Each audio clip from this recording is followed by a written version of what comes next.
हरिओम।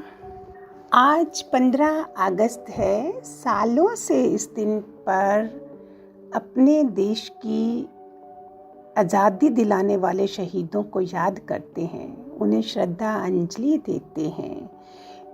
मगर क्या आप लोगों ने कभी सोचा है, अपने फैमिली मेम्बर्स को तो हम सभी ब्लेसिंग देते हैं, क्यों ना अपने महान गुरु का आदर्श अपनाकर दूसरों के लिए जो जिए हैं, सबसे बड़े बलिदान की मूर्ति हमारे दादा भगवान और दादा लक्ष्मी भगवान हैं, जिनका गुलस्तां आज भी आबाद है। अध्यात्म के तरीके से आज़ादी का दिन हमको समझना है।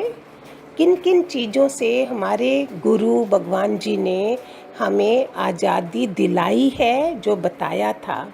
जो लोग आज सुन रहे होंगे उनको पता चलेगा कि हमें कितनी चीज़ों से आज़ाद होना था। हमने बाहर की आज़ादी को आज़ादी समझा।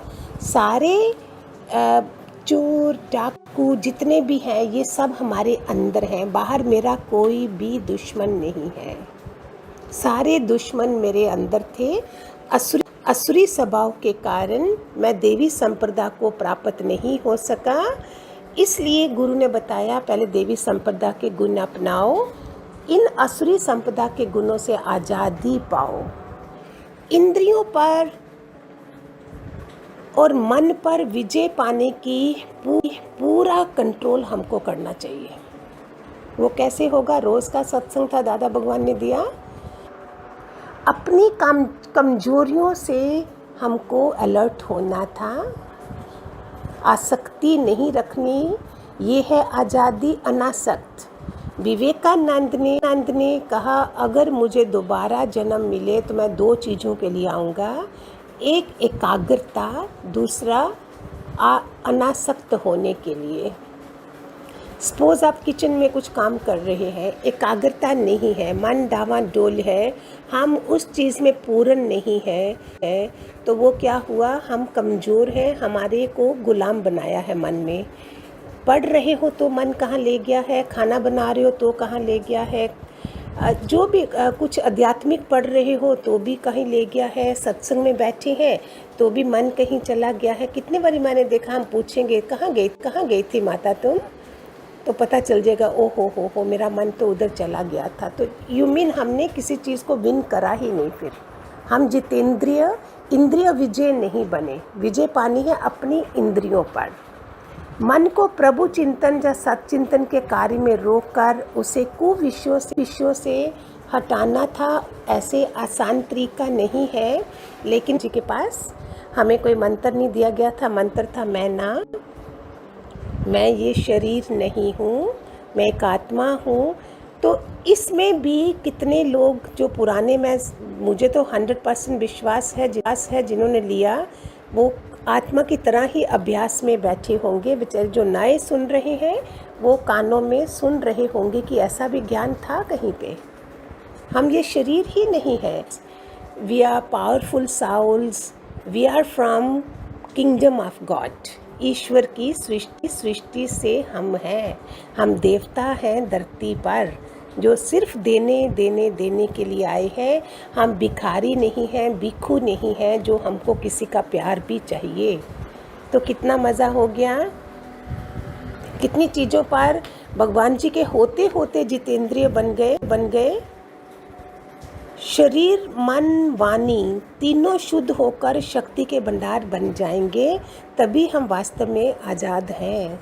रियल आज़ादी है। ऐसे तो कितना इजी है दादा भगवान की वाणी, तुम एक आत्मा हो, तुम ये शरीर नहीं हो। तो फिर बताओ, सारी चीज़ें शरीर में है। मन, बुद्धि, 5 ज्ञान इंद्रियाँ, 5 कर्म इंद्रियाँ। सच्ची उपासना कर सकोगे और तभी आप हमारा जन्म और जीवन सफल होगा। इसमें क्या है? रोज़ उपासना क्या है? रोज़ हम सत्संग जा रहे हैं, रोज़ हम ये कानों में पढ़ रहा है।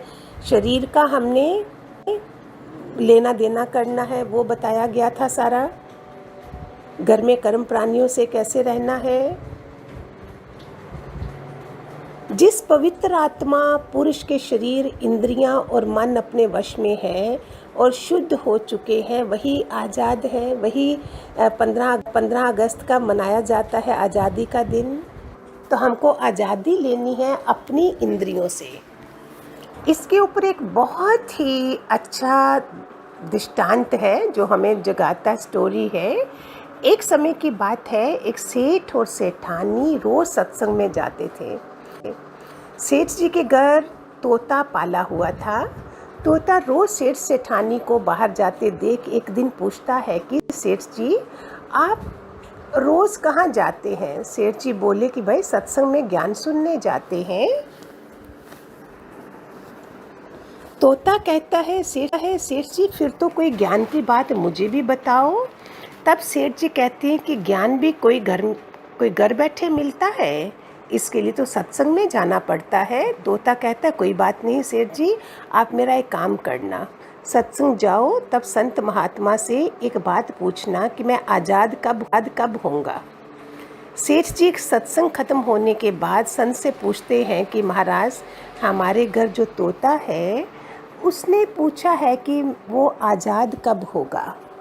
संत को ऐसा सुनते ही पता नहीं क्या होता है, वो बेहोश होकर गिर जाते हैं। सेठ जी संत की हालत देखकर चुपचाप वहाँ से निकल जाते हैं। घर आते ही तोता सेठ जी से पूछता है कि सेठ जी संत ने क्या कहा। सेठ जी कहते हैं कि तेरी किस्मत ही खराब है, जो तेरी आज़ादी का पूछते ही वो बेहोश हो गए। तोता कहता कोई बात नहीं सेठ जी, मैं सब समझ गया। दूसरे दिन सेठ जी सत्संग में जाने लगते हैं, तब तोता पिंजरे में जानबूझकर बेहोश होकर गिर जाता है। सेठ जी उसे मरा हुआ मानकर जैसे ही उसे पिंजरे से बाहर निकालते हैं तो वो उड़ जाता है। ये दृष्टांत सबने सुना होगा जब सत्संग सुन रहे होंगे भगवान जी के मुख से। सत्संग जाते ही संत सेठ जी को पूछते हैं कि कल आप उस तोते के बारे में पूछ रहे थे ना, अब वो कहाँ है? सेठ जी कहते हैं महाराज, आज सुबह वो जानबूझकर बेहोश हो गया, मैंने देखा कि वो मर गया है, इसलिए मैंने उसे जैसे ही बाहर निकाला तो वो उड़ गया। तब संत ने सेठ जी से कहा कि देखो, तुम इतने समय से सत्संग सुनकर भी आज तक संसारिक मोह माया के पिंजरे में फंसे हुए हो, और उस तोते को देखो बिना सत्संग में आए मेरा एक इशारा समझकर आज़ाद हो गया। कहानी से तात्पर्य है कि हम सत्संग में तो जाते हैं, ज्ञान की बातें करते हैं, जहाँ सुनते भी हैं, पर हमारा मन हमेशा संसारिक बातों में ही उलझा रहता है। सत्संग में भी हम सिर्फ उन बातों को पसंद करते हैं जिसमें हमारा स्वार्थ सिद्ध होता है, जबकि सत्संग जाकर हमें सत्य को स्वीकार कर सभी बातों को महत्व देना चाहिए, और जिस असत्य, झूठ और अहंकार को हम धारण किए हुए हैं उसे साहस के साथ मन से उतार कर सत्य को स्वीकार करना चाहिए। हमें कितनी मेहनत अपने में करनी है, हमें अपनी साधना में रहना है, अंतर्मुखी रहना है। मुद्राएं इतनी है जो हमें कंट्रोल करती है, वो भी एक आपके लिए बना देंगे हम। ठीक है, हरि ओम, गॉड ब्लेस।